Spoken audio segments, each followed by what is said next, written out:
Hi, so this is a bit of a different video. I don't know how I feel about it yet, but I'm gonna be telling you some of the predicted fashion trends that are meant to be popular in, I never say fall because it's very American, but in autumn. And I'm gonna sort of say my opinions on it and whether or not I get them or not. Now, as some of you may know, I'm building up my wardrobe and I have to build up my winter wardrobe now. So this is actually quite useful. I don't usually pay attention to trends. I pay attention to trends, but I don't pay attention to it in respect of keeping up with them. I don't buy things because they're trendy. And I only buy things if I like the trendy item after the trend has gone, which is how I'm assessing the list I've made. Now, I've got everything from this list from articles and websites that I've seen, so if they do or don't come up in autumn, you know, don't blame me, it's what I got from the internet. You also may think it's a bit early. I am sick of summer. I'm always like this, I'm always so excited for the next season, and then when the season comes, I'm so over it. I just want the next one to come, so I'm so excited for autumn at the moment.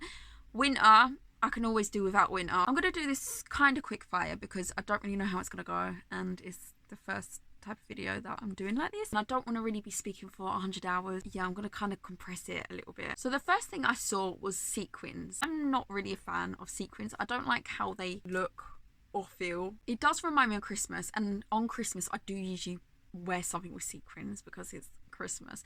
But Christmas isn't in autumn. I don't know why. I don't know. I feel like I'm more of a sparkle kind of gem person rather than a shiny plastic person. I guess because a lot of the garments I saw was head to toe sequins, but maybe if it's just like a tasteful amount, I could see myself getting some, but it's not really something at the top of my list. Next is the colour caramel.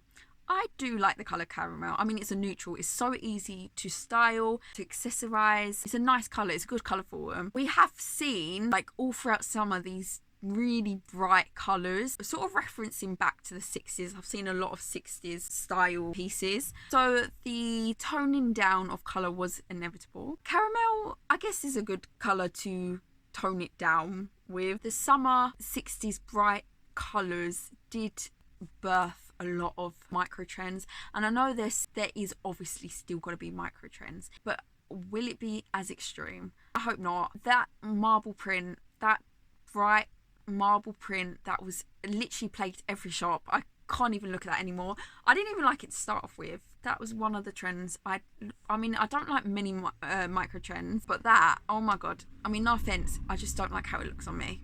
No, that's a lie. I just don't like how it looks in general. So yeah, I guess caramel is a yes. Now, of course, it's far too early for colours to be completely gone because statement coats have been coming on to the catwalk. For me personally, I'm not a fan because I don't really like to have coats that are the main statement piece. I like them more to be an addition to the outfit that I have on underneath. So I style the coat to my outfit rather than styling my outfit to my coat. Only because I see the coat as a temporary thing. Like, you don't wear it all the time. It's on and off. Do you know what I mean? People see your outfit more than your coat.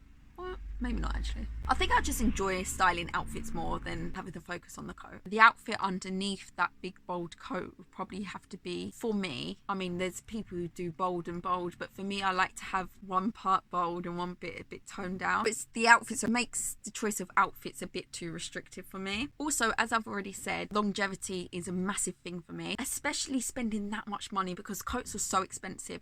Now, I don't really see myself buying a coat, depending on how bold you go, to be fair. If it's just like a bold colour, it's a bit different, but if you buy a statement coat with patterns and lots of different textures, I don't know if I'm gonna like the coat the same as I did when I first bought it in 10-20 years, even 2 years down the line. And that doesn't mean that I stick with neutrals. It just means what does it mean? It means I don't go to things that make such a bold statement. Yes, because it's just not my style. I mean, so many people can put it off.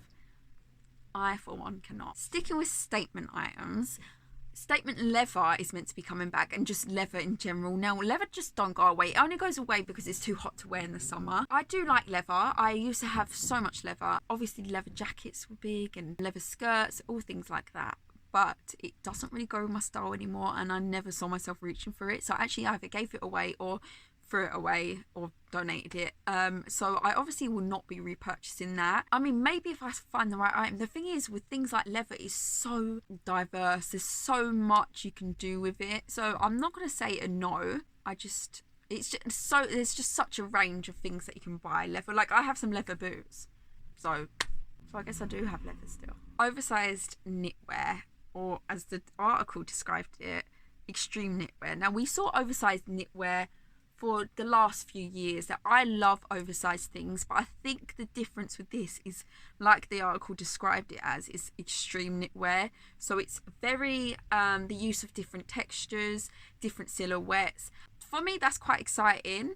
I don't know if I could see myself wear it, but I can't wait to see it on other people and see how they style it. It will be nice to see other things on shelves if it does sort of bleed into the fast fashion train, which it always does. Yeah, so big oversized scarves and jumpers, all things like that. Maxi skirts and maxi dresses is quite exciting for me. That is gonna be in trend, because that means it will be around, because I love them so much. For me, it gives, well, first off, in winter, like I love skirts, right? I love skirts, and to be able to wear it and be warm in the winter and wear a skirt, absolutely incredible. Obviously you could have short skirts with tights, but sometimes I don't cut it and my legs are freezing. For me, it gives sort of like that vintage feel, and for people who don't know, I love that.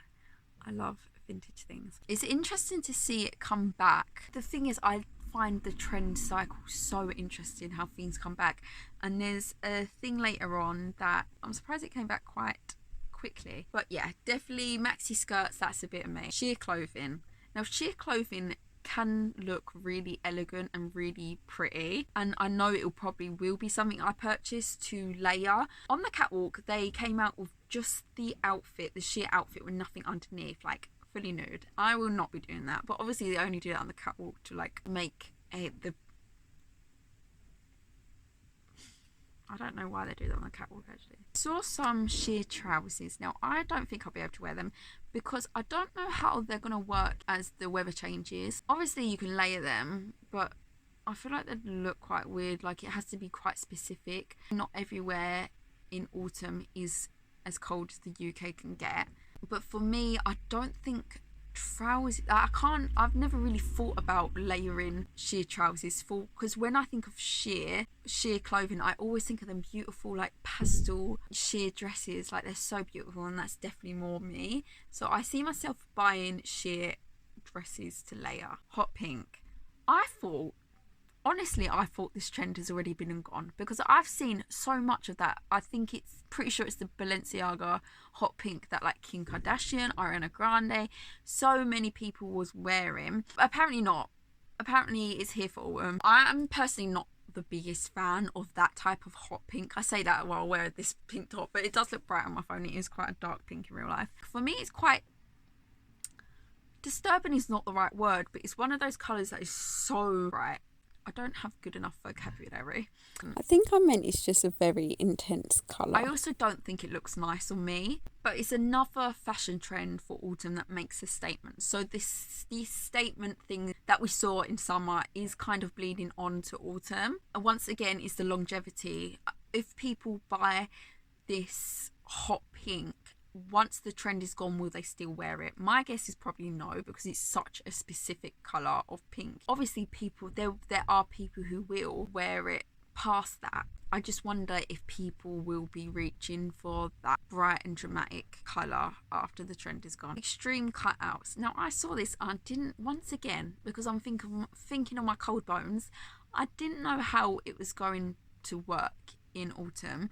Obviously there's that thing of layering. You can layer. That's not really my style, and I will not be buying that. I can't really think of an outfit that I will like layering cutouts. I think also cutouts is on its own, even for summer. We've seen them actually.